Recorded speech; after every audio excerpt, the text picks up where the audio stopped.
What's up, boys and girls? It's Phil Russert. How are you? Hope you're having a good start to the week. As you know, it's our Tuesday Philviews. Real quick, just letting everybody know, tomorrow I will be with my crew fulfilling the July catalog orders. It's our first fulfillment. We're going to do this right. We're going to do it strong. And we're going to come out of the gates showing you guys that we are legit. We're not playing. Anyway, having said that, tonight the show must go on, and we have our Philviews this evening with, as you can see, Committed Comics.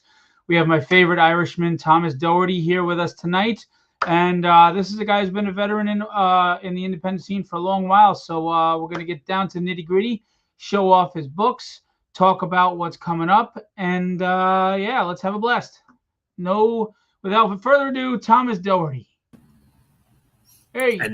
And now we wait for people to look, be very confused. And now we move forward. Yeah. What's going on? What's up, man? So, you and I forget when I met you, but we've known each other a while now. Yeah. And you're a smart dude. You know the business. You understand how things work. And you've had very successful campaigns. And you are with us at Philbo, which I'm very happy. So am I. It's good to work with the right people. And I've backed your Kickstarters. You've been very kind and backed mine. You put out quality books, so I'm excited to get retailers on board to see what you've got and everything like that, and fans as well. So tell us a little about you and Committed Comics, and then we'll get into solicitations. Well, I started the company back in '99 with my best friend and business partner, Alex Cruz. I was basically what it was. We were complaining about the comic book industry in the mid '90s, and my roommate at the time was like, shut up or do something about it. Like, you can't just sit there and complain, right? Like, you're the same kind of person I am. Like, we can sit there and we can complain, but if you're not going to do anything about it, you have no right to complain, right? If you're not going to try There's to make venting and there's complaining. Venting is you're doing something and you're frustrated. Complaining is I'm not doing shit. Right. Yeah. And so I was kind of like, well, I know enough people in the comic book industry. Again, I lived in New York. And so I was very fortunate that I had friends who worked at Marvel. I knew people who worked over at Valiant. I knew, so I was like, okay, well, let's see if we can do this thing because, I'm stupid and I like comic books. So let's, start a company. We did. And it was a struggle in the beginning. We pumped out a lot of money for no reason, realizing that we're, jumping the gun on a lot of things. So we had to backtrack, and we got our first book printed in, I think, 2000. And then at the time, there was a couple different distributors. So we were not carried by Diamond, but we were carried by Cold Cut Distributions, which used to do the reorders, and they had some brand new independent stuff. And we were carried by them for our first project, which I believe is the one we're actually going to be shipping. Like you said, you're going to be doing fulfillment. So I pretty much started the same way I did back when I first started in the comic book industry with Philbo. Was first book I did, I'm going to put that one out, and then the next one, and the next one, and work our way up to kind of more current listings. But yeah, I mean, I love the comic book industry, and so we basically started the business, and I had thankfully, a lot of very good people around me who knew what to do. And so they educated me. And I still fell on my face numerous times, but that's the whole point, right? Like, we keep on going and we keep learning. Yeah. And, and then I finally got a roster of people around me, creatives that knew what they were doing. And, so we got our books, completed and printed up, and we were carried in Diamond for a while. And then I took some time off for some personal reasons and could never get back into that company, Diamond, which, if anybody who's paying attention knows what happened to them. Yeah. And then you approached me with the concept of doing independent books. And I was like, yeah, let's go. I got plenty of products. And every year it seems like I'm doing 2 or 3 new projects, Yeah. So it just keeps on rolling. And you work with some good people like Bill, and you're doing some great stuff. And yeah, I mean, and again, my whole point of Committed Comics, I started the company to give people the opportunity to break into the comic book industry, because there was no easy way to do it back in the early 2000s. And now it's a little different because self-publishing has become so accessible, and I use that term very loosely because it is a tremendous amount of work that people are still they're not fully aware of as they get into it. Right. And when they do, they kind of look around and they go like, I don't want to do all this work. Can someone help me? You know? And that's kind of where Committed Comics comes in. You know, I've been doing it for 25 years at this point. Well, that's the problem is, you know, you're dealing with creatives, and creatives want to create. And I get that. I'm a creative. Yeah. But if you look at a guy like Todd McFarlane and Rob Liefeld, those are creatives with a business acumen. Whether you like them, don't like them, it doesn't matter. The fact is, they learned business, they understand business, and they know how to operate within this industry and the system. And I think that's vital. And is it tough because it takes away from your creative time? Of course. Right. So you got two choices: learn to do it yourself, or find someone you absolutely trust 1,000% that knows what they're doing business with. And that's kind of what Todd did when he was building McFarlane, you know, Empire. I don't even know technically what the company's name is at this point. You know, at one point it was McFarlane Toys, and then I know he, you know, split off from that and that kind of stuff. But yeah, I mean, he found people to help him run. Yeah, he's the, you know, the head dog over there, but he is not engaged in day-to-day operations. He has a team that does that, and they do it well. You know, and Agreed. so, you know, I mean, that's just a smart way to do it, and you have to do that sometimes. So, like, you know, I play that role for a lot of people, you know, who work with me. Like you said, Bill, I've got a couple other people potentially coming on board with their own creator-owned projects. And cool. I've also got my book that I'm plugging away with. Dear Lord, I'm plugging away. You know? And so. Is that the book that I backed and read? That was the first. Yep. Yeah, it was good. Yeah. I liked it. I liked the mascot, you know, the character. Thank you. I liked the story. It was well written, easy to follow. I just recently read an independent book. Guy's an excellent writer, but he's one of those kind of Grant Morrison style writers where I don't know what the frig is going on. And I understand people who do that, right? And they write and they intend for all 5 issues to be read together, right, when they're done. And so it all makes sense. But when I was writing Tales from the Asylum, at least with the first issue, I was like, no, I got to set some world building, some ground rules, some parameters. And the second issue, you know, I've got that completed. That's off with Joe Martinez, my series artist, and it gets a little bit more, you know, it puts a little bit more out there and leaves it a little bit more open-ended to go right into issue 3. You know, and so at this point, I'm actually 2/3 of the way done writing issue 3. But see, that's fine because like you're leading the person on. But what I mean is like within the issue, and this was a one-shot, they write as if you know things you don't know. Like, you know, like you're reading their mind or something that happened off panel or Grant Morrison was notorious for that with some of his writing, and it was confusing. But the difference with Grant is that, you know, if he came on board to a project, you know, he knew he had 25 issues, so he would plug stuff in, and then you wouldn't get the payoff from issue 1 until issue 9, which is annoying as all hell as a reader. But hopefully, and a lot of times he was very successful with this, he would build the story and craft stories around the mystery of what you weren't clear on. Right. So it still kept you engaged.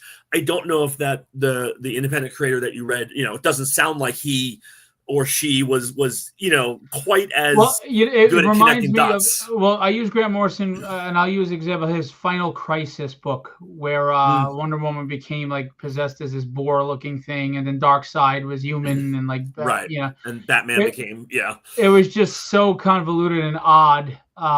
It kind of reminded me of that. It was well written. Right. But it was hard to follow. I'm a very thinking cerebral person. My mind doesn't shut off. But when I read a comic, I don't need it to be that deep. You know, like you just entertain me. You know what I mean? Yeah. So, I mean, there's definitely different styles, but I'm kind of the same way. It's, you know, I just want to have fun. I mean, they're called funny books for a reason. That's what and your Tales from Asylum says. Left open questions, and it was a little vague on things intentionally, as it should be. Right. But you were following it. You know what I'm saying? Like I followed it. I understood it. I liked it. I was like, okay, cool, mystery. He's going to unfold stuff, open up, see what this is, where it's going. And, you know, so I thought it was very good for you. You said it was your first writing output. So good for you. This is the distribution site. I just want to let everybody know there are a lot of retailers that, you know, they're used to the way things were done, which is fine. 30 years of one way. I'm a new way. So just in case, if anybody needed help, thanks to Todd Rayner, who has his own independent books. Go check out Todd. Thank you to Todd. He did a quick little tutorial just to show you how to order and check out. Okay. So that's there if anybody needs. This is on the retailer side, so the public doesn't see this. But we have our 3 catalogs. Just so you know, this catalog is about to go in. FOC is tomorrow. It's going to cut off tomorrow at midnight, and it's going to go into reorders. Oops, sorry, the August one, not September. Yeah. The August one is going to go into FOC is tomorrow, midnight, and then it goes into reorder with the first catalog. And the live catalogs will be September and October. October goes live tomorrow. There'll always be 2 overlapping live catalogs because we're 3 months out. But these are available for reorder at any time. So we're going to go over some books that Tom had in the July catalog, and you could still get in the August if you hurry up tonight and tomorrow. Yep. But if not, they can go to reorder with the new catalogs. One more thing, reorders can be mixed with any new catalog, but the 2 live catalogs cannot be mixed because they release on separate months. We are on a monthly FOC, not a weekly, because our publishers have 1 to 3 books tops. You know, like we don't have hundreds of titles, and the orders aren't going to be the numbers that you're going to get from Marvel or DC. So in order to be working with retailers, we do monthly so that it makes sense for their shipping costs. It's 1 monthly order of so many books, as opposed to why would you spend shipping on 5 books this week, 5 books this week, 2 books this week? And we don't want to do that to retailers. We don't want to hamstring you with shipping costs because then you're losing your profit. So yeah, and it benefits both sides. It benefits the publishers and the retailers. Just do one at a time. Just do chunks. You know, right. And you know, I want it all out there. And people have to understand, I'm new, I'm small, I'm independent. Obviously, as we grow, if things can change, right? A lot of the terms and the way we work will change based on the business. The business model is going to follow what the business is, right? And right now, our orders are pretty good considering we're new, but they're not on Diamond Lunar level. So no, and they shouldn't be at this point, right? Because if we came out of the gate and, you know, every store was ordering 100 copies of every 100 company, that would drive us bonkers. We'd go crazy.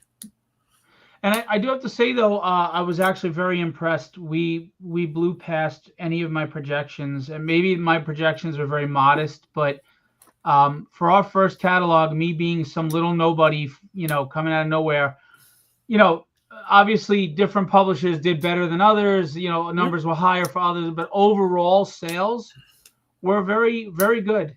Very good. Well, in 5 digits. So we were good. I think people underestimate how much independents contribute to a retailer. I mean, I was a retailer for 8 years before I became a publisher. I managed a couple different stores in the New York area. Independents make up a lot, right? And you know, after Diamond closed, you know, the reason why you started this whole thing is because you saw a giant, what do they call that? Stopgap, right? There was a giant gap between, you know, what was available to retailers and what will be available to retailers. And so, you know, you wanted to step in and kind of fill that up, which, you know, all the retailers, I'm sure, appreciated that as well.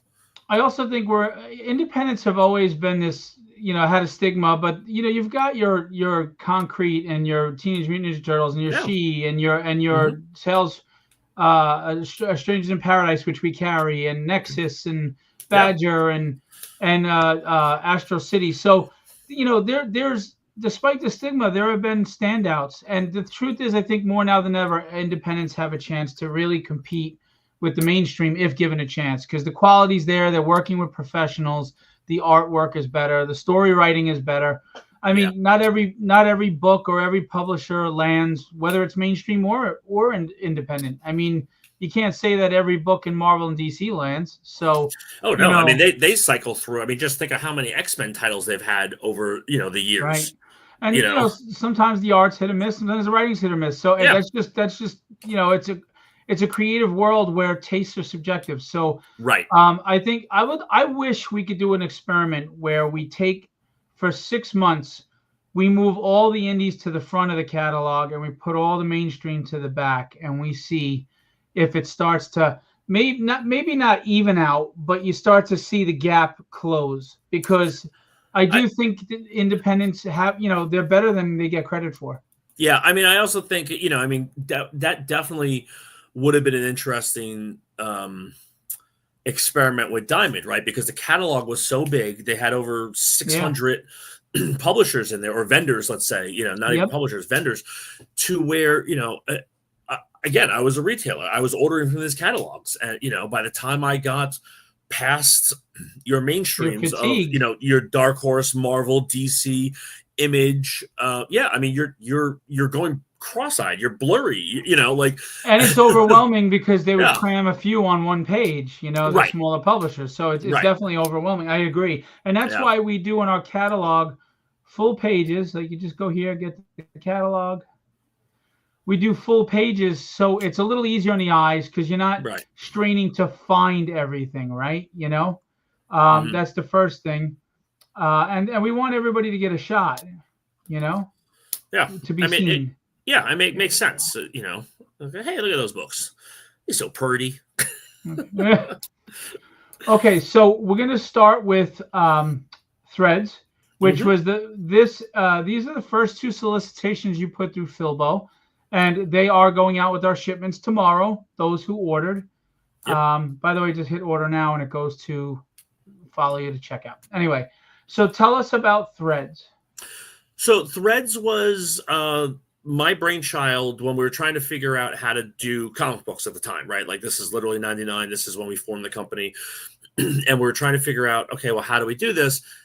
And I was working with a bunch of people who were not seasoned veterans. They did not have a ton of experience. So trying to get them to do a 24-page book or 32-page book was really difficult. So I had 3 different creative teams do 10 pages each. And they all basically were interwoven into one larger story, henceforth the title of Threads. And the idea was to have this be an ongoing series, to where we could use this to introduce creatives into the industry and give people that small responsibility to do 10 pages, either write 10 pages or ink 10 pages or pencil 10 pages. And then if they worked out, or if there was a standout character or story, we could spin that off into our own thing. So basically this was like our version of Dark Horse Presents, Cool. I also, unfortunately, at the time, did not realize how much logistical work that is on me, aka the editorial staff, aka me. So we got 2 issues completed in our initial progression of the project, and I couldn't keep it up. Now, what's funny is that if I was to do this project now, I have a much better understanding of what I need to do, how to handle it, so I probably could do it on a bi-monthly basis now and not have any problems.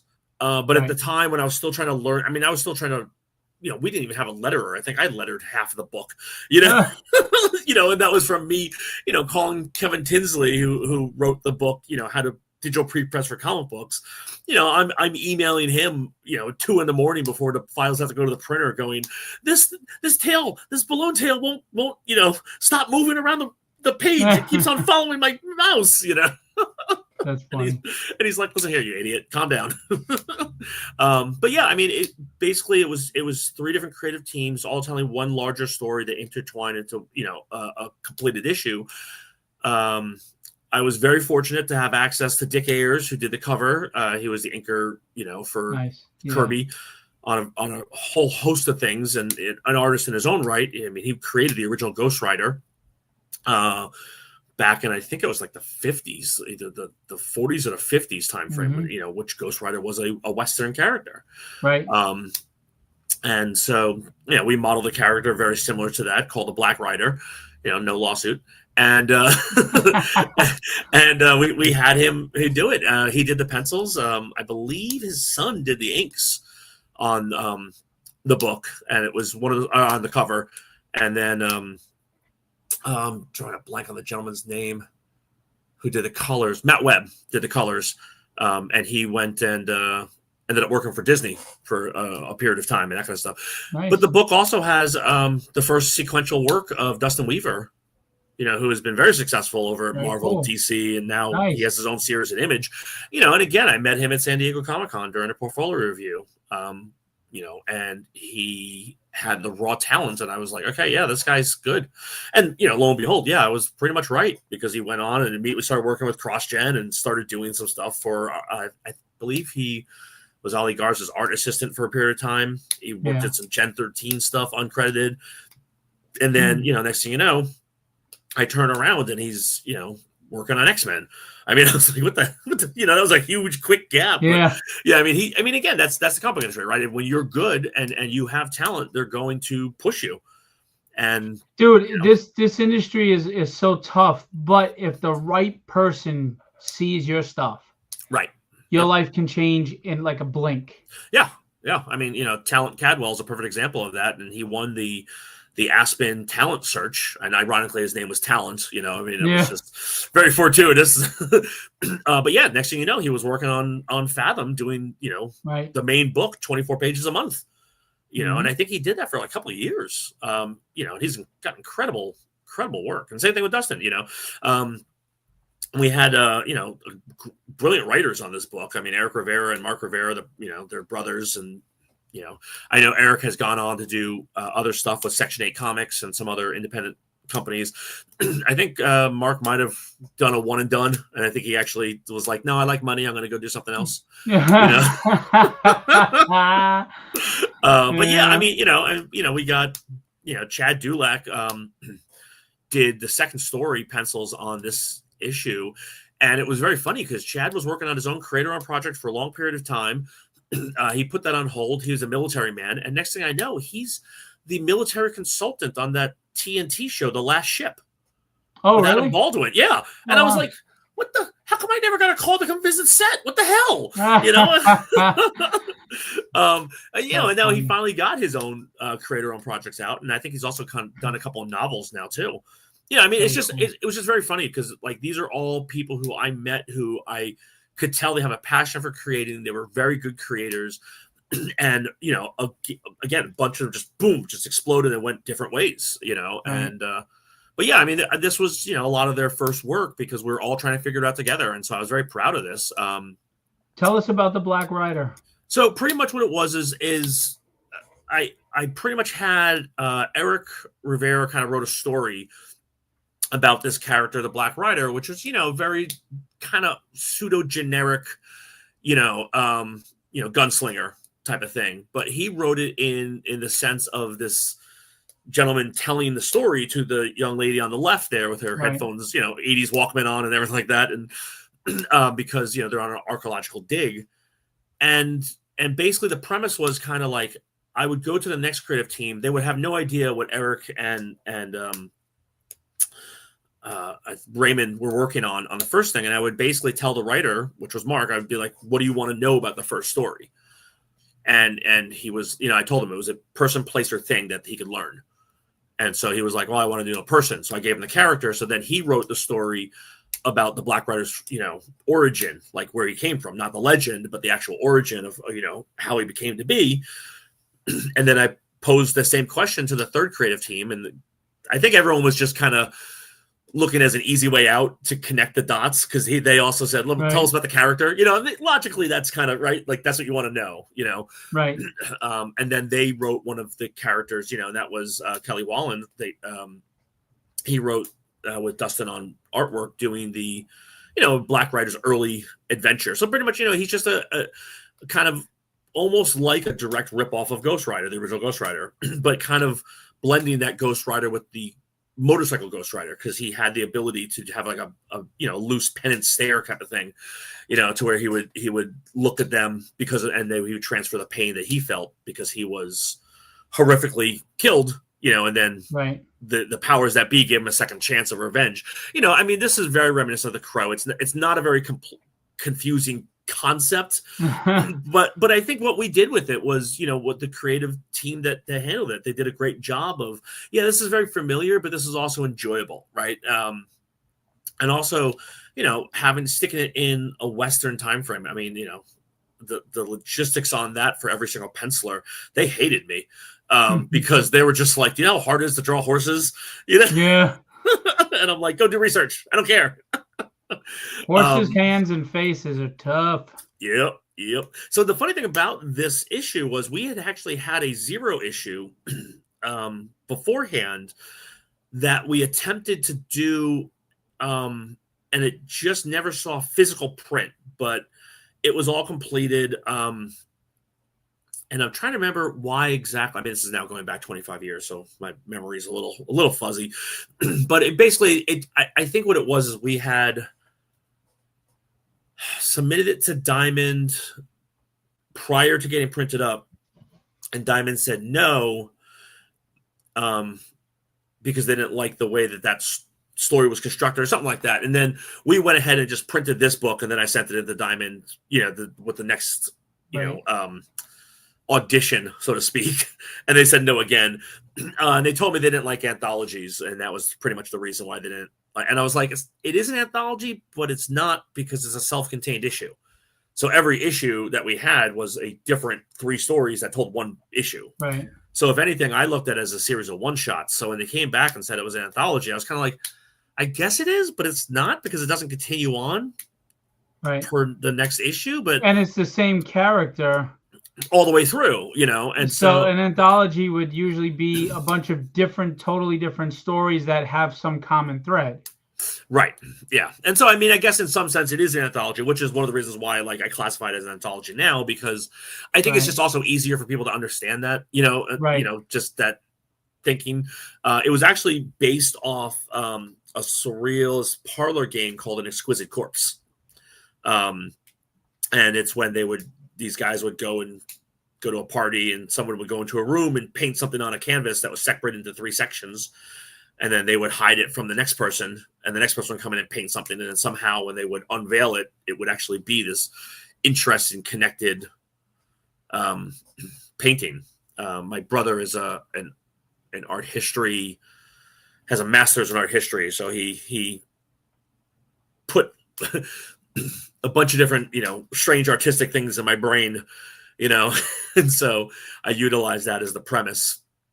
But yeah, it was also just fun. It was a fun experiment to do. Well, and like you said, you learned a lot as well, and it stood the test of time. So apparently, it's doing well. People like it. We had orders. Yeah. So, and I've sold a bunch of conventions and stuff like that over the years, and it's one of those kind of things that just, I'm very proud of it personally. So I have no problems with that, you know. Cool. And then Haunted Refrain is a little bit of a newer project that we had done. This was actually, ironically, this was the very first Kickstarter that we attempted way back in the day when Kickstarter was first getting started. We attempted to fund Haunted Refrain on there as a graphic novel, same format as it came out as. And we got about halfway through our funding goal. And again, I learned a tremendous amount about Kickstarter by the time that we did this project. I had already had some other projects published and completed, so I had a little bit better handle on the actual creation of the product. Okay. But the delivery method of Kickstarter was brand new to me, and we got, like I said, about halfway there, didn't fund. And then the writer, Greg Smith, was like, okay, so now what happens? And I said, well, now I print the book. It's like, I was just hoping to try Kickstarter to not have to pay for it all myself. But, you know, I was prepared to go ahead and move with it, which we did. And it's, you know, it's 108 pages. It's, you know, it's a great book because it's since it's a standalone graphic novel, and this is what I found at conventions around the country, people who do not read comic books, which unfortunately are primarily the majority of people who go to comic cons now, right? Comic conventions or pop culture events or whatever you want to call them, they're not comic book readers, really. Most of them are they know the movies, they know the anime, they know the toys. Yeah. They're pop culture fans. So I point them to this project because one, it's a self-contained book, and two, it's a ghost story, and you don't need to know a bunch of comic book back history or superhero lore to know what a ghost story is. I mean, everybody tells different versions of ghost stories, whether it be, within a religious context or cultural context, or just, for fun. You always hear about, oh, that's the kid who died in the woods and now he haunts the, the lake, and but yeah, I mean, this project came to me again from San Diego Comic-Con, and they had the first segment, I think it was the first 4 pages of the book completed, which, connected to the rest of the issue, but not really. It was, it was kind of the genesis of it all.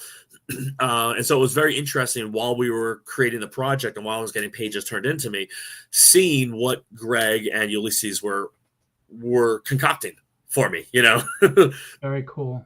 And so, but yeah, I mean, again, I was very happy with the orders that we got on these projects, and which is funny because Haunting Refrain, that was the last project that Committed Comics had in Diamond.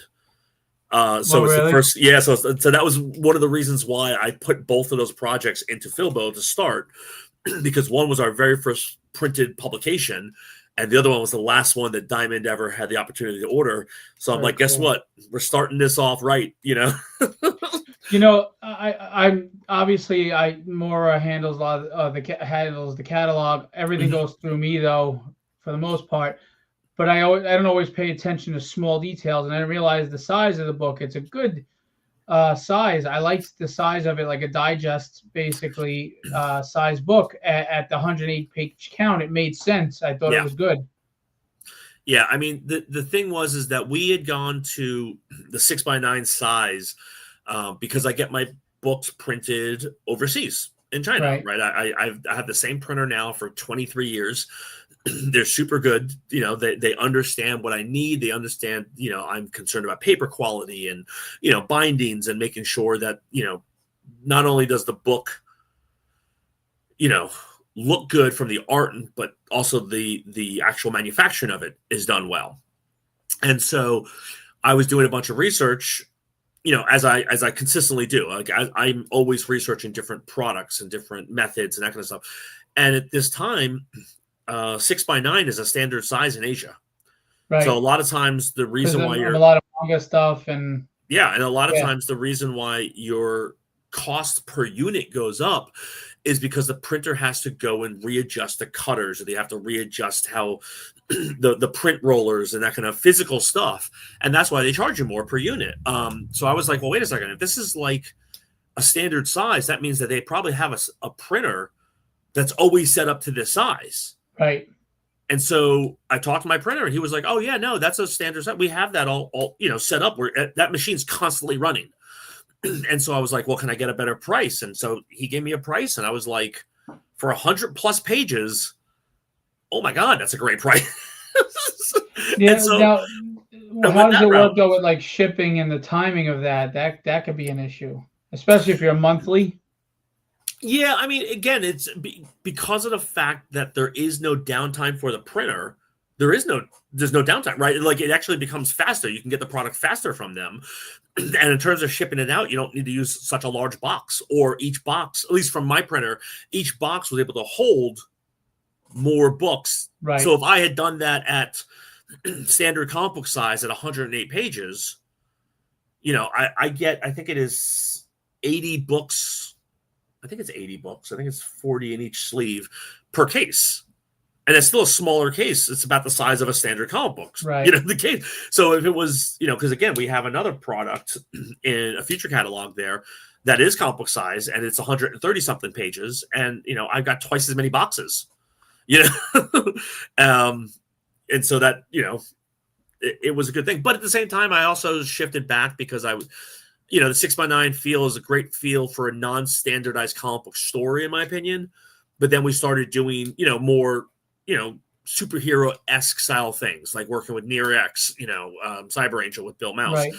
I've kind of felt, if we kept that strange size, I don't know if his fan base would translate well, right? Like they're used to getting a comic book size comic book.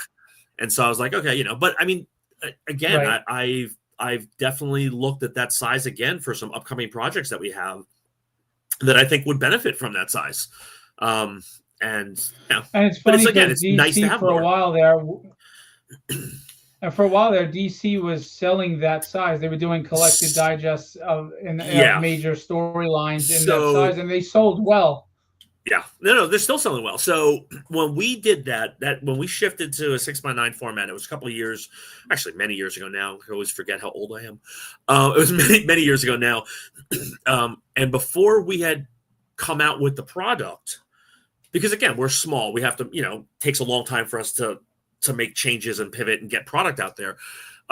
Dark Horse had reprinted all of Comics Greatest Worlds, Sin City, and the first, I think, 100 issues of Dark Horse Presents in a 6x9 format.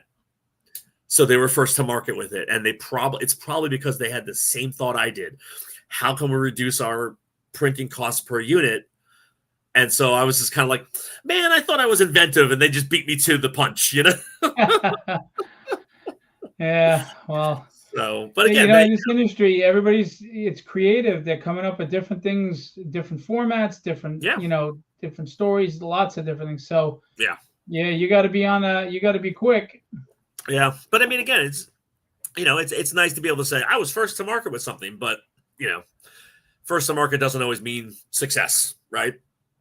And so, agreed. But I mean, DC right now, I mean, they have a huge line of 6x9 books, and they're doing a great job marketing them and selling them to people. I've talked to people at comic book stores, and they're like, yeah, it's, as long as they have a half a dozen titles the same size, it becomes easy to rack them. It's when you have one product that's an oddball size, very similar to like, what was it? The Distillery. Distillery's doing magazine size. Right. And so, it's throwing people off because they, it's harder to rack that because they don't have the size. It's hard to bag and board it, hard to cut, to box it. Yeah. Yep. So then, so Jackrabbit's another one that we did 6x9. That Jackrabbit was actually the first product that we did 6x9. And the best part about it is that, that's offset printing. So the printing quality on that book is I'm super stoked on it, because, nice. People don't realize how nice offset printing is. I mean, now don't get me wrong. Digital printing has come huge leaps and bounds in the past 5 years. But when I started this business, digital printing you wouldn't get the same color retention per page. Right. The ink saturation wasn't the same because the paper they were using was, for lack of a better term, lower quality and thinner.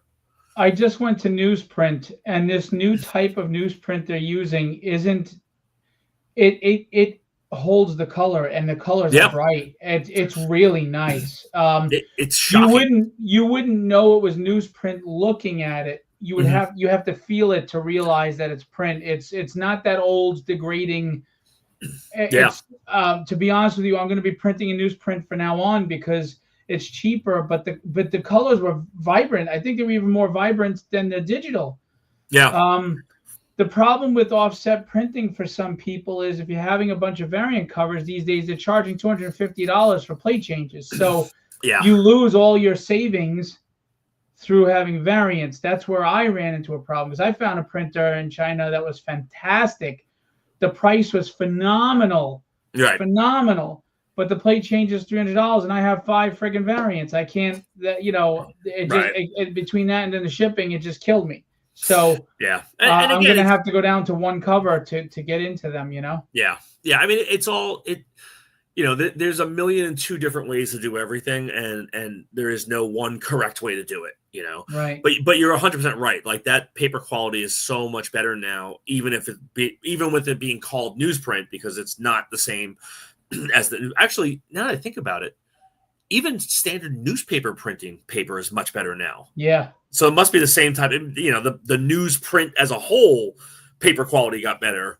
And the way it's holding ink and yeah, absolutely. Yeah, I mean, what is it? Is it Alterna that did the newsprint for a couple of years now and stuff like that, and he's been super successful with it, and it allows him to still keep his books. I think his books are still like $2.99. Yeah, if I remember correctly. I haven't purchased any of their books in a while, but I do know that Marvel and DC, they're for a 24-page book, they're at $6.99 now. I know. And independent guys, it's like, okay, yeah, we're smaller, but I mean, Jackrabbit's $7.99 is $8. It's 106 pages. Yep. And full color. I think the Avengers versus Aliens, it wasn't even prestigious format. I think it was still a saddle stitch book. Yeah. Like 48 pages was $7.99. Yep. And I'm like, okay, yeah, that's got Iron Man and Aliens, but still, yeah, my book's better. And what is Jackrabbit about? Jackrabbit is a parody book making fun of everything that we love and hate about superhero comic books. So the writer, Bo, is a very snarky gentleman. It is actually his birthday today, so happy birthday, Bo. Oh, happy birthday, Bo. So, he loves superhero comic books, but he also has a little bit of snark to him. So when he was writing this project, him and C. Wilson Tralder, when they're conceiving it, it pretty much was just poking fun at everything about comic books that we love. So in chapter 1, Jackrabbit has to fight the 8 Fingers of Mischief. They're like the Legion of Super, villains. Legion of Doom, yeah. Yeah, Legion of Doom. But you got to take, 2 fingers out to keep them PG. You got to take the thumbs out. And then in chapter 2, Jackrabbit meets some very marvelous people. Nice. And then realizes you can't get anywhere in life without an image consultant. Nice. And so it pokes fun at comic book creators. It pokes fun at things happening of the time that the stuff was taking place. It's just a lot of fun. So like Bo basically said that it's like if you like things like Deadpool or if you like Plastic Man, the original Plastic Man stuff, like it very like weird and surreal stuff and breaking the fourth wall type stuff. Jackrabbit is a good book for that, and I always point that out to people, because people love Deadpool, and so I'm like, no, this one's just like that. It also has the timeline. Yes, it technically has the second appearance of Moi in comic book format, and the first appearance in color. So. Nice. We did a giveaway book in San Diego. We need more Irish representation in comics. Right? Yeah. We did a giveaway book in black and white years ago for San Diego one year. And one of the guys and the team wrote me in and drew me into that little book in the last like 2 pages. And so there's a whole segment in Jackrabbit about trying not to get sued where I pop up as well. Again, and I was just like, oh, this is terrible. Oh, this is terrible. Oh, I look really weird, That's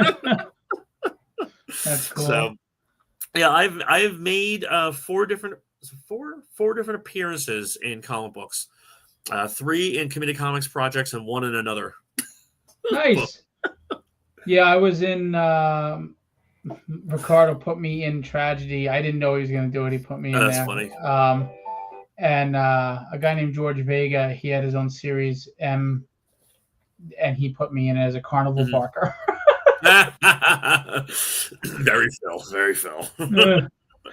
And in by the way, this was Maura's favorite cover of the catalog. Yeah, wow. She really liked this. Well, we can thank the legendary Phil Hester for that one because that is his cover. Phil Hester was one of the co-creators of Ironclad, and that's this is the one that I was telling you. It's like 130. Yeah, it says 128 there. Yeah, 128 pages. It was a weird number, but it also has like some pinups and stuff. But again, when you're doing perfect bound, right? Like you don't have to sit up with the four. The four, right? You just do the 2. Right. Everything's divisible by 2. So, real quick, just to explain to people what you don't understand, when you're doing stapled saddle stitch, which is stapled, it has to be indivisible by 4 because one sheet is going to have two sides and two sides that fold like this so that you can do that. So that's why it has to be divisible by 4. A lot of people don't know this. No, when you do perfect bound, they're gluing the pages in with a special glue with a special machine. Therefore, it just has to be the 2 pages at a time. So right. Front and back of a page. Right, that's what I meant. Yeah. So it page count isn't the same trouble that it is with a saddle stitch. So just to clarify that for people. Yeah. No, I mean, again, it's good because there are times where we're talking and we're like, yeah, we all know this stuff, but not everyone does. But yeah, I mean, basically, Greg Paulson and Phil Hester, they created this character, and Greg wanted to make a Saturday morning cartoon in a comic book. He just wanted to have, a lot of fun, big robots, big aliens punching each other, a lot of, I like to call, red and blue lasers to where no one really gets hurt, but everything's exploding all around you. So basically the story is team. Yeah, exactly. Comics. Yeah. So the creator, basically the story is it's a 14-year-old kid who, just wants his dad's attention. He wants to spend summer vacation with him. And his dad, of course, works for the government, as all good scientists do. And, he gets called away and the kid stumbles upon this sentient alien armor, defender class that chooses him and bonds with him to, he's like, okay, now you're going to help me stop this other alien invasion from these bad aliens who are coming down. And the kid's like, what? So it has elements of like Iron Man and Shazam, with the young and the older. And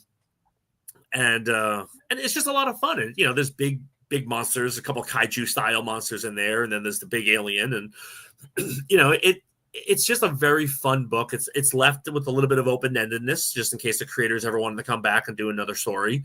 The door's always open for them. I have to be honest with you. I think comics are missing this. Yes. This right here, because this is for younger audiences. It's just fun. Take you out of the real world. Energy, excitement, good old fashioned, just wholesome comic book. Yeah, I mean it's all ages, and that's when I go to shows now, and I see a parent walking around with like an 11 to 14-year-old kid, I'm always like, hey, just let you know, this project over here is age appropriate. I mean, again, as much as I love some of the more independent books, and they're not always appropriate for a 13-year-old kid, right? Sometimes there's like I mean, even again, Nera X is not adult, but it's mature. Bill draws some sexy ladies. And I don't know if a 10-year-old parent, a parent of a 10-year-old wants them to look at that. When they get to 13, they can come over and buy, Nera X from me. But until then, I always make sure I have a project like Ironclad and also like Tales from the Asylum. Tales from the Asylum has an ominous name, but it is all ages, and it's designed. It wasn't inappropriate at all. No. It wasn't. It wasn't this gore fest or sexual or any. It wasn't horror like that. It was. It was supernatural mystery, touching on horror. And he's a little wonky. And again, I mean, I kind of likened it to again the old Tales from the Crypt TV show, right? Like that was on network television. And the Tales from the Crypt character was creepy looking, but there was never anything super objectionable in there. Right. His corny humor and exactly. Yeah. And I was like, okay, kind of what they unfortunately did to Freddy. Right. Yeah, but Freddy had like 9 good movies up until that point. So Well, you got to give Wes Craven credit when he did A New Nightmare. That was a great take on Freddy, and he brought him back to being scary and nasty. So again, Freddy in the beginning. I mean, he was one of the only. Actually, I think in the documentary for New Line that they did on Freddy, he was the only slasher character that talked. Right. Because that was before Chucky and that was before Scream. But he was the first one that talked. So it was one of those kind of things that that was one of the reasons why a remake never worked. As much as I liked all the actors who were in the remake, you needed Robert Englund. You needed that that persona that we all got used to. Agreed. Yeah, but I mean, so I mean, Ironclad. I love this project. I think it. I actually want to read this. Yeah, it was actually funny because initially it was supposed to be 4 to 5 individual issues. And then I can't remember why. I think it was just during the time frame that we released it, just individual issues sales were dropping and graphic novels. This was, I think, the rise of the bookstore, where everyone was trying to get into bookstores and they wouldn't take individual issues. They wanted a spine. Right. And so we were like, well, let's just combine them all into one. And thankfully, Greg and his team had the book done. Like it wasn't like we were doing it and soliciting it as it was coming out or trying to do that. It was hey, let's get it all done and then figure out what the best packaging was for it, which happened to be a graphic novel, which again, when I'm at conventions, I tell parents, it's easy. It's one and done. Right. If you like it, come find me and I'll give you some more stuff that's awesome that you'll love. But if you enjoy it, you never have to see me again because you got everything from it. Are you gonna return to any of these properties? So all of these projects are creator-owned projects, with the exception of Threads. So it's not really my call to do that. Gotcha. I have reached out to some of the creators, and I've and I've kind of nudged them. I'm like, hey, I wouldn't mind this, and I've talked to Greg potentially about doing like a 24-page or a 32-page one-shot. For Ironclad and that kind of stuff. And he's doing other stuff, right? So he's a creative, right? So he's a really excellent creative. So he's created a lot of cool stuff. So I think it's going to have to, fit into his rotation of when he can get it done, Yeah, I definitely think we need more books like this to balance out all the dark and all the serious and all the adult, because we need kids back in stores. And like this and my friend George Medina's Adventures of Wonder Duck, those, They're stories, they're like Pixar stories in the sense that the adult can read it and enjoy it and not be like, oh Correct. my God. But Right. the kids can enjoy it. And you can even sit down and introduce your kids to comics with these books. It's a nice bonding moment with your kids, get them into reading. Like I didn't like reading. And I got into comics and I liked reading. And then the first books I started reading were Lord of the Rings. So, I mean, talk about drastic jump, but they got me to want to read. And I would have loved if my parents wanted to share that medium and enjoy it with me. So as a bonding thing. So I think books like these are, and they bring out the little kid in us, even as adults. They bring the little kid out in us. Yeah. I mean, when you open up Ironclad and you're reading it, you're just like, where's my bowl of cereal? Yeah. You're in your footy pajamas going, where's my cereal? Let's go. Exactly. Let's go. I mean, don't we all miss that a little bit? No matter how adult we are, you could be the stockbroker, and everything. We all need that just once in a while. That's our Calgon bath. Take me away. Exactly. Yep. And that's an old reference that nobody watching this stream is going to get. Exactly. Well, I put up a post the other day. I said I'm at the age where a Calgon bath sounds inviting or something like that, and falling down should be a biography. Oh yeah, we're getting there, but I mean, so it's... you have a nice, diverse, array of books out there, genres. You've got kid friendly, all ages friendly. You've got the horror stuff. You've got the anthology Western. So, I mean, you're really putting stuff out there to hit every fan, every customer, every consumer, every demographic. Tomorrow, we are going to launch the October 1st catalog. What I don't have a graphic up because Maura hasn't put everything up yet. She's working an all-nighter here. But what do we got soliciting for that? I actually have a copy of it. If I can get... So...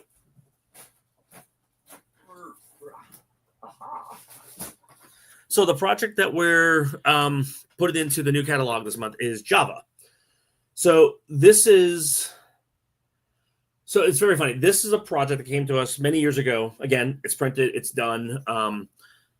And everybody who reads this miniseries, they sit there and they want more. They just want more.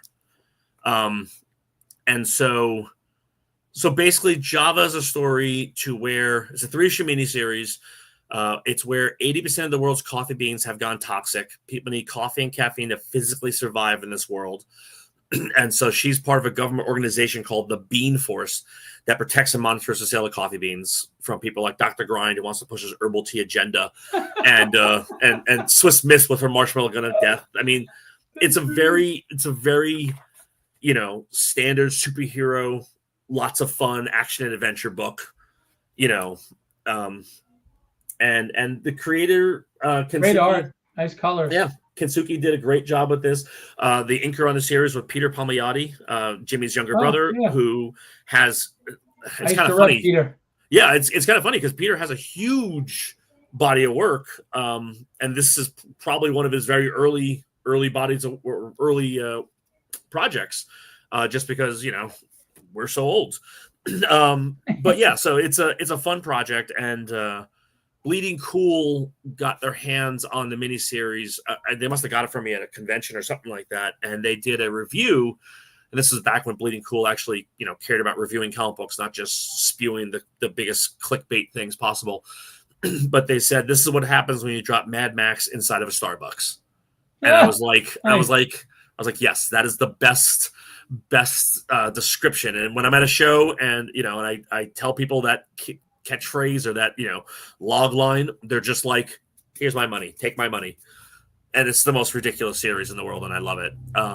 This is one that I've definitely talked to the creator, and I'm trying to convince him to let me do another one shot or another miniseries because people like the character. Maybe you could buy the IP. I don't know, but yeah, contemplated it. See, and that's the thing. Ironclad, these are examples of what I'm talking about with independent, right? Yeah. I love mainstream. So when I talk about this, I am not knocking mainstream. Of course, I love the X-Men. Of course, I love Fantastic Four. But there's only so much you can write about them for 2,000 issues, and it gets hard.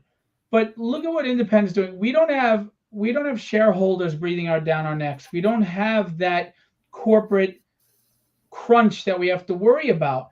So we come up with these crazy different ideas, and more often than not, as crazy as they sound, the execution is there. We have a book, Bigfoot Knows Karate, from Dan Price and Homebrew Comics. Yep, I know Dan. I was actually tabling next to him at Dan is a hustler. He's a marketer. He gets it. I love Dan.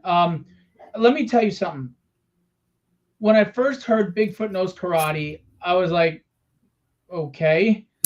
I read the book, and it's written maturely. Yep. It was a good story. It's got a kind of abstract art a little. Yeah, so it's got some rough art. Yeah, it's got some rough, but again, that's also kind of how the story is. The story's slightly gritty. And that's the thing is, and it's not, but the art doesn't detract at all, and it's not a rough follow. The writing was solid, and the book flowed, and it made me say, okay, what's next? So my point is, you get some outlandish stuff, like you said, Java. Someone's Mad Max in a Starbucks, like what the frig? And then you read it and you go, holy shit, this was just fun. This was good. Just fun. Yeah, I mean, and it's different. Yeah, and that's what people are missing, because unfortunately in the Western world, everything's about branding as opposed to content, right? I mean, this is why manga, I think, does very well, is because they think outside the box. And I use this example all the time. Do you think if somebody pitched Chainsaw Man to any Western publisher, they were going to pick it up? No, they wouldn't. They would not. They would have too many questions of, how does he see? How does he, how does he breathe? How does he write? What is, and it's like, no, he's got chainsaws everywhere. You've got to suspend disbelief. Yeah. That's the point of, and it was just well done, and it was fun. And look at, manga is coming out with properties that are nuts. Well, and they work. And they've also gone the other route to where manga is doing, and I just had a conversation with somebody about this at San Diego Comic-Con. They're doing legitimate slice of life stories. Right. To where, what is this one about? Oh, it's about a couple of chefs who, have to go to work at a restaurant. Mm-hmm. And it's like, wait, you're going to do like 1,000 issues on that? Yeah. And it works. This one's about a lawyer. What? These ones about ice skaters. But again, that just tells me people are starved for new and different and outside the box. And interesting, if they know it's there, you just got to give them a shot. Now, I don't expect any retailers to take any large risks because margins are tight. Yeah, you can't. But there are a lot of books that I'm telling you, if you put them up front, they'll move.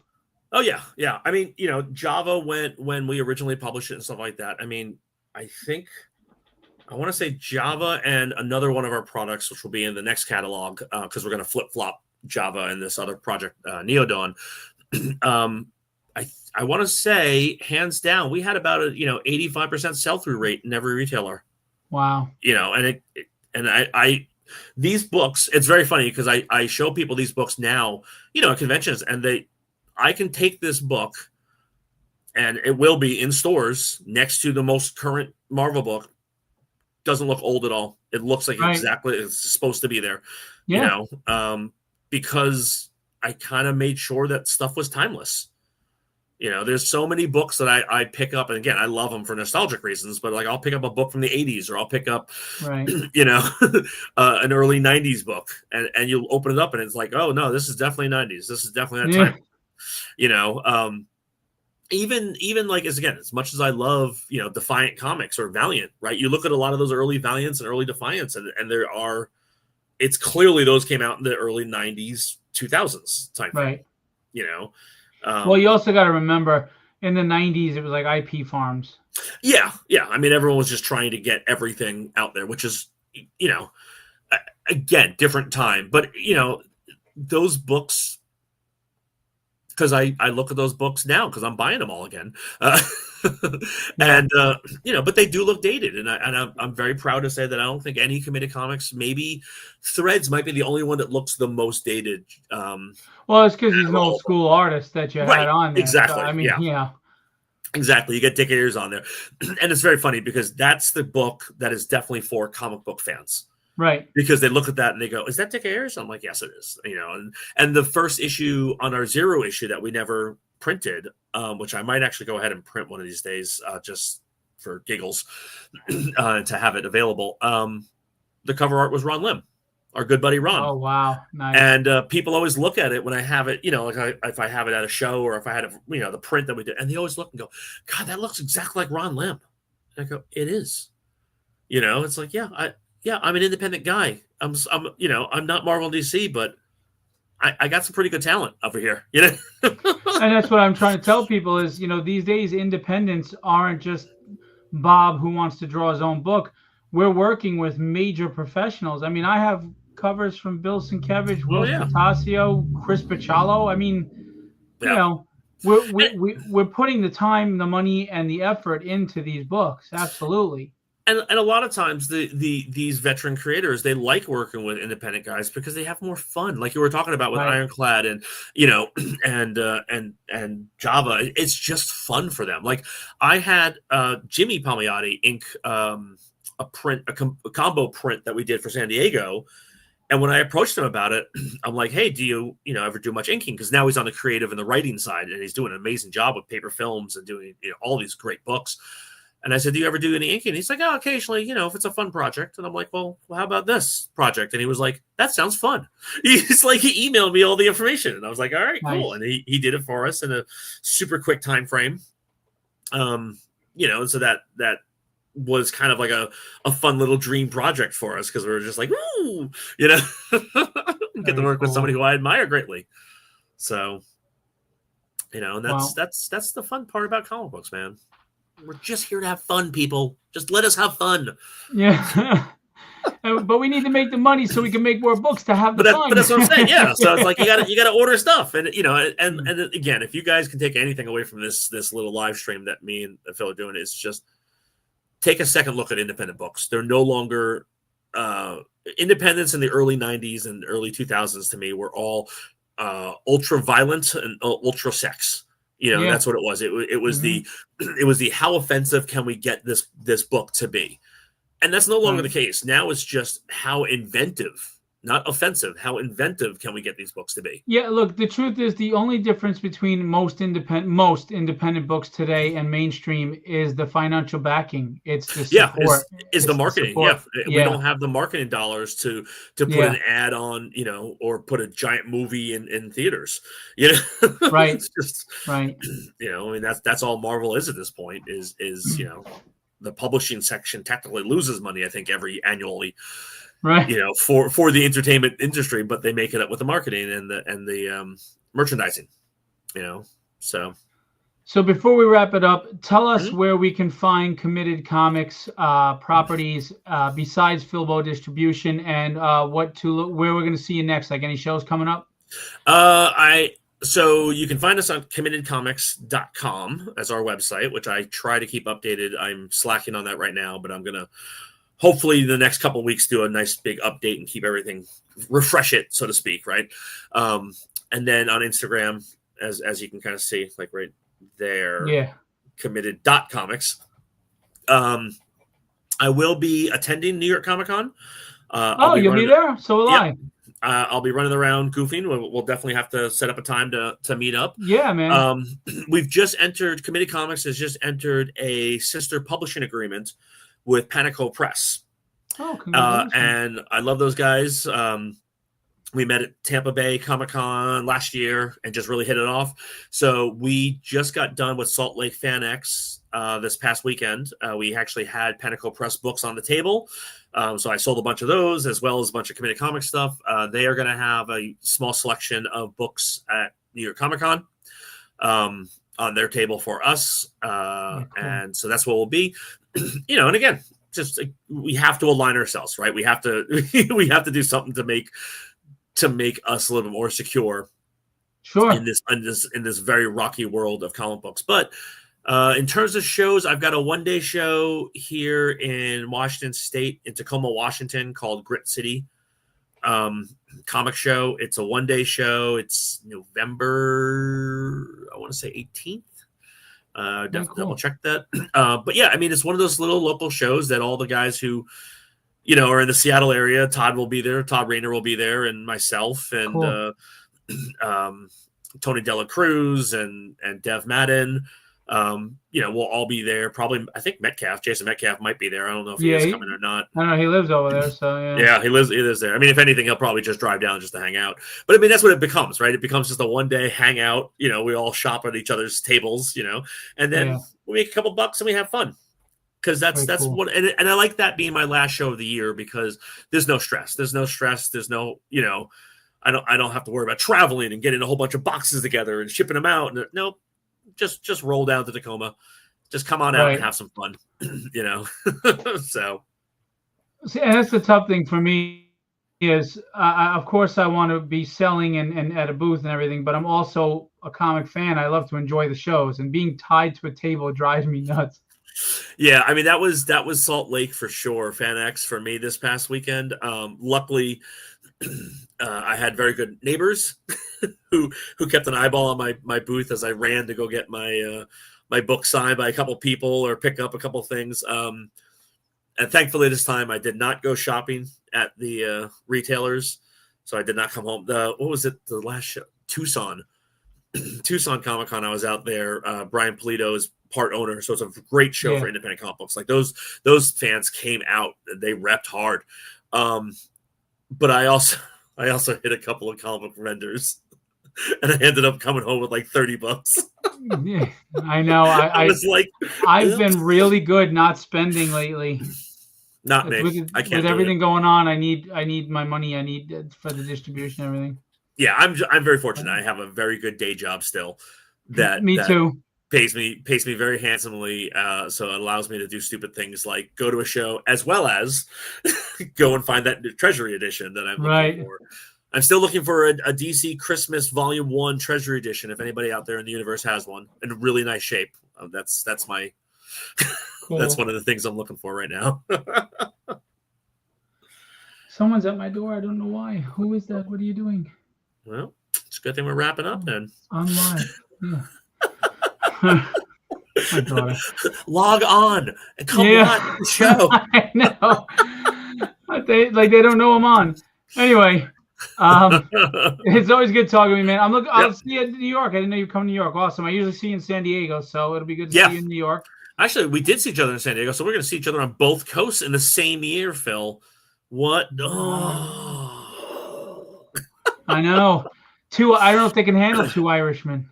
Right? It's okay. Two Irish creatives. We'll make it work. We'll duke it out. Yep. Thomas, man, always good talking with you. Yep, Looking forward to reading. I'm going to get Ironclad myself at some point, and I'm looking forward to working with you and growing this together. So yeah, I mean, keep again, plugging, man. Thank you for everything that you and Maura do, because you guys are just rock stars. And I know at times it can be difficult, with the dealing with all the different people, but that's an inside joke, everybody. Yeah, but you guys are doing great, and again, it's commendable that you picked up the ball after Diamond dropped it so heavily. And I don't think you guys get enough credit for that. I don't think you guys, get the recognition for that yet. You guys will. It'll come because people are going to start noticing. People back what they consider a big success. That's why. So I just got to earn my stripes and pay my dues and grind, and I'm fine with that. Hey, Len, I want everybody to understand this. I am a bootstrap guy. Yeah. I will put in the hours. I will grind. I will work. I will bust my ass, and I will earn my keep. I don't want anything handed to me. I don't expect a free ride. Nope. I don't want a free ride. My pride doesn't allow that. But what I do ask is give me a chance to just do what I need to do before you come swinging at me. Right. That's all. Yeah. That's all. And then, hey, if I'm at some certain level and I'm not where I'm supposed to be, and you want to start throwing ham hocks, okay, okay, but let me ship a freaking book. All right. Hey, I got my books to you, so we're good. Yes, you got me on time. Committed Comics stuff, so. Yes, and I got a big shipment that came in today, so we're plugging away, guys, and tomorrow I will be with my fulfillment team, and we will be distributing and delivering our first catalog. I'm and excited it's going to be, it's going to be monumental, man. I mean, hey, Chance Wolf, what's going on, buddy? I'll find the time because I don't sleep. How do you think I went gray? Right. I mean, I'm only 20. Sleep is for the weak. Yeah, really. I'll sleep when I die. Real quick before I go, I just want to do a shout to guys like Chance Wolf. Everybody, I don't know if everybody knows Chance, you should, Ink Spawn and some Wildstorm stuff. And he was a big guy in the 90s with Image, and he's doing stuff with Rob now. And he's just, he's also a musician, and he does these amazing magic, the puppets and magic stuff, for magic acts and shows. And the guy's just multi-talented. He's a great guitarist. And this is a guy that's established in the industry. And he's been very kind to me. He's been a friend to me. He's looked out for me. When I was ready to go flip off on a video, he would be on the phone. Phil, Phil. Yeah, you can't call me because I'll just be like, let's go. No, I'm the wrong one for that. Chance is always looking out for me with a genuine respect and appreciation. Right. So I always appreciate Chance. I really hope to meet him and break bread with him someday in person because we're talking phone, but I'm going to leave us with this, and then I'm going to real quick just announce the signing and let us go. Yep. I had one person on one of these posts. There are people that come after me because it's just, the people who don't do always come after those who do. Right. Who said they give me 6 months. I'm just letting you know, I'm not going anywhere. This distribution is staying, and we're going to grow, and these publishers are going to start to grow, and we're going to do this as a groundswell movement of the little guys carving their way in the world. And we had one of them someone said, if we can't automatically come out and do 1,000 copies in sales, that we don't have any business being in distribution. I disagree. Distribution is business building, and we have a right to be in the ring just like you, and the free market will decide if we stay or not. And the free market is in for a rude awakening because here we come. Yeah, and you're not creating the content. That is people, that's on me. That's on other publishers and stuff like that. So it's like, if we give you awesome stuff, you're going to get the 1,000 units ordered from one store. We're going to be rebranding, by the way. Ooh, nice logo. You'll see. The new catalog. Wait until you see new catalog. It's rebranded. Nice. Very cool. But now I'm just gonna real quick talk about the tragedy signing. If you want to stay on, I don't like to do this with guests, but I don't want to boot you off either. If you want to stay a minute. Oh yeah, no, I'm all for it. All right. So first, I want to remind everybody: big signing: Will Spatasio, Alex Sinclair, Chris Sotomayor, and Chris Hyung-Sung Lee. Tragedy's launch in stores October 15th. Now, Tragedy was selling in stores on consignment. Right. And she was doing very well. And there were a lot of reorders, but when it's not monthly, it becomes a problem. Well, now we're monthly. She's an ongoing. We've already got 15 issues in the bag. Ricardo's moving along. We're not playing. Tragedy, the late, great Peter David, real quick story. I saw him at Vegas Con, Amazing Vegas. And I went up to him, and I know Peter because he's done my conventions for me. And I said, Peter, would you be willing to read Tragedy 1 and tell me what you think? For those of you who knew Peter, there were two Peters. There was the very soft-spoken, kind Peter, and there's the Peter that was having a bad day. And either way, Peter was always going to tell you the truth. He wasn't going to pull punches. If your book sucked, you were going to get lambasted. Yeah. And those are the people I want reading my books. All right. So I gave it to him. He goes, you sure you want me to read this? I said, yes. So he takes it, and which was very kind of him because a lot of guys don't want to do this. No. Come back the next day to his desk, to his table, and I go, hey, Peter, did you get a chance to read it? And he goes, yeah, I read it. And he tosses it across the table at me. And I'm like, shit. All right. I can take it. Give it to me. Yep. And Peter David said to me, and it's almost a quote. It's a loose quote. It's more than paraphrasing. He goes, it's good. It's better than most things on the shelf right now. And I wanted to find something to critique, and I couldn't. And I sat there, as Peter David is one of my all-time favorite writers in comics. Him, Chris Claremont, Chuck Dixon, there's a few of them, right? Yep. I was stunned, and I said, really? He said there was nothing, and I joked around. Do you have a fever, Peter? And he goes, get off me. And so if you don't believe me, believe Peter David. Rest in peace. Chuck Dixon said it was good. Chuck Dixon did a foreword for me in my trade paperback because he thought it was good. Chuck Dixon is a phenomenal writer. One of the me, Mount Rushmore.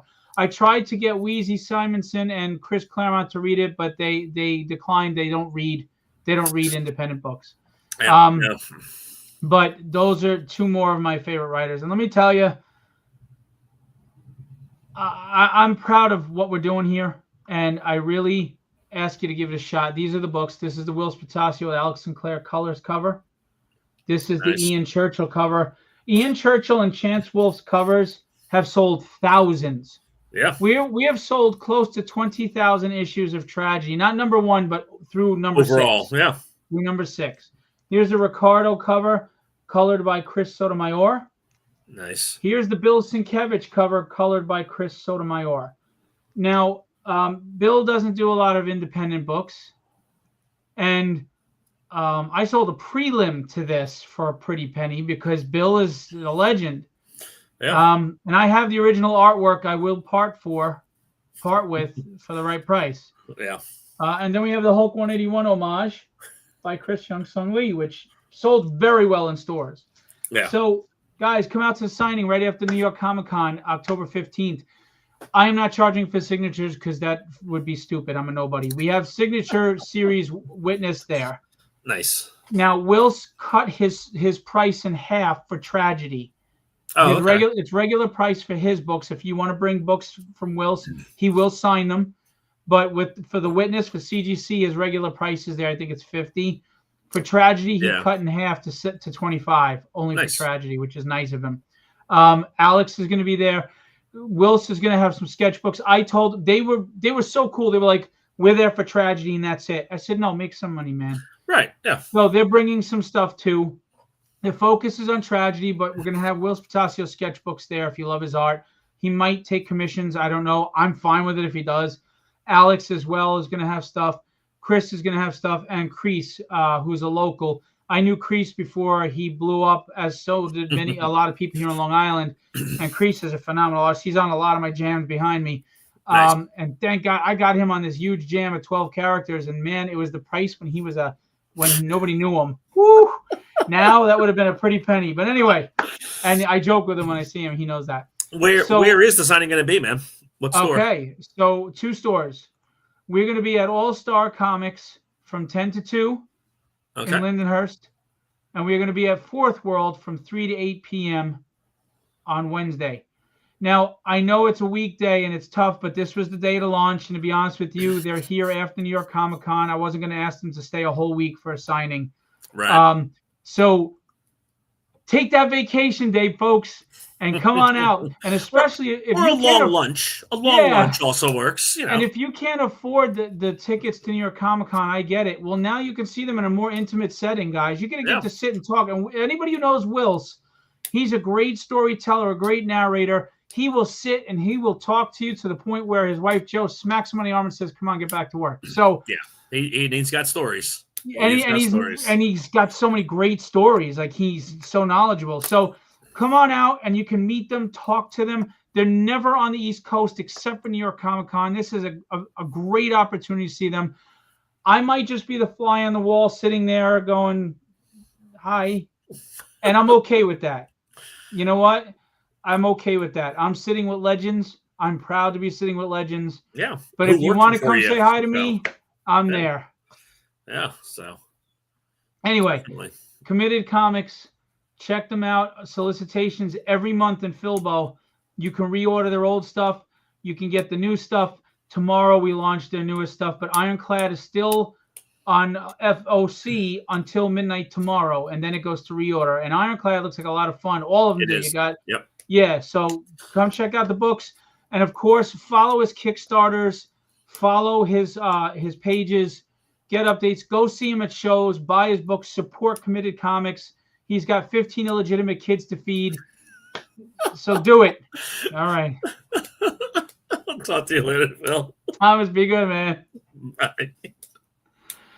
I will leave you with what I always leave you with. Be legendary and have fun storming the castle. Oh, by the way, Hot Flips this Sunday, October 5th. Hot Flip show in West Babylon.